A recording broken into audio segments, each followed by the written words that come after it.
guys, it's 1:20 p.m. here in Vienna, Austria, and in the Philippines it's 7:20 na ng gabi.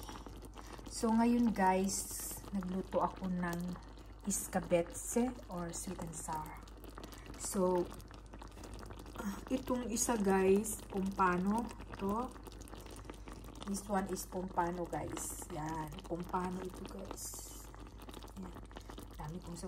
And itong isa naman guys is Goldbräser.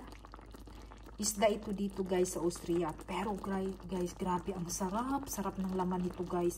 Super lambot tapos puting-puti.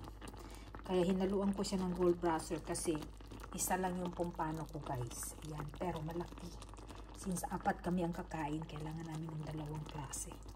So, ayan guys, luto ng ating pompano and Goldbräser piece na iskabetse. At pag ganito ang ulam, of course, rice is life. So, kain tayo guys. Babush!